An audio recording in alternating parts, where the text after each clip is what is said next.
Thank you, everybody, for coming. Thank you. Yeah. Nice event. I'm so delighted that you came. Stephanie, sweetie, thank you. All right? And then this is her tumor. It's the people. It's the people that care about you so much that are willing to keep looking. You have been helped to this point, but you're not where I want you to be.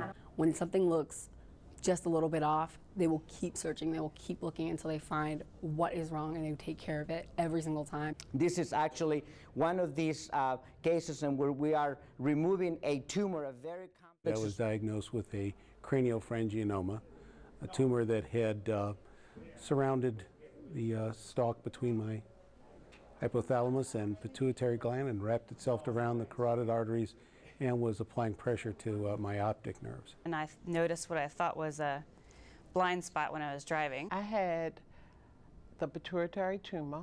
All of a sudden I had started gaining a lot of weight. I was very anxious, very nervous all the time. My hands and feet were numb. I had an MRI a few weeks ago, which showed that I had a tumor on my pituitary gland. The pituitary, that's why we're all here. The pituitary that we call the master gland. And the pituitary is located, as you can see, in the bottom of the brain, and it is attached to the brain by a stalk, and the part of the brain that it's attached to is called the hypothalamus. Here's the pituitary right here. In the 1900s, here at this institution, that Dr. Cushing, as you can see in green right here, did his first pituitary surgery. As Dr. Wong told you, the pituitary controls a lot of glands below the neck. The thyroid, the adrenal glands. The first day was about an 8-hour operation, and the goal of that surgery was simply to remove the bone, was to do the bony work, to drill out to get enough exposure. He came back the second day, and we took out that tumor completely, and he walked out of the hospital the next day.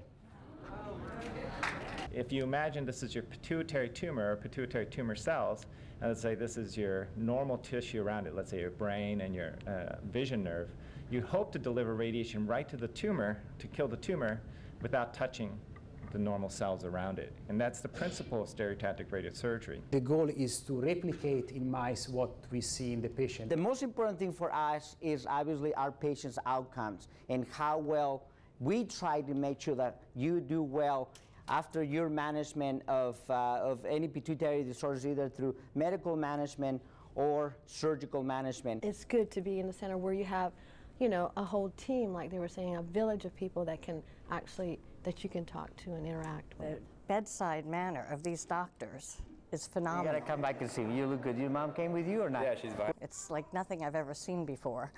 And I mean, they're brilliant, you know, and they're as friendly as they are brilliant, you know, and just very, it just has been a wonderful experience. I would like to congratulate Dr. Salvatore and Dr. Quinones for organizing such a spectacular event where we're able to interact outside of a clinic room inside the hospital and actually share with you some of our views in terms of how we treat pituitary tumors. We really feel that this is a team effort, and as you can see, it just really takes a lot of people to put these surgeries, and not only the surgery, but the medical management of your pituitary disorders, and to implement them.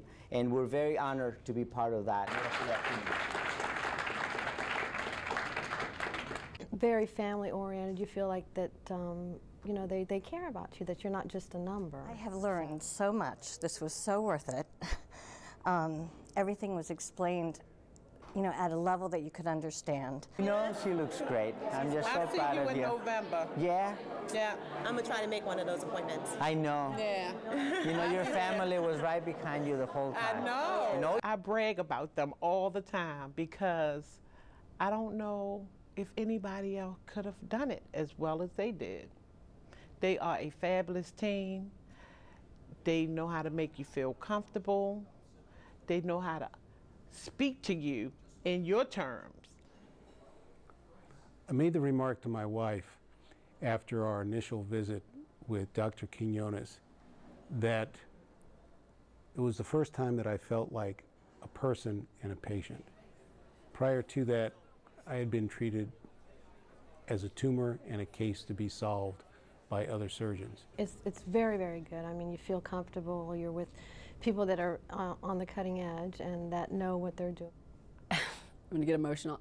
I think it's the best thing, saved my life. And the one thing that I've had the privilege throughout the past 4 years is to meet so many people from different countries, from different areas in the United States that have Cushing's disease.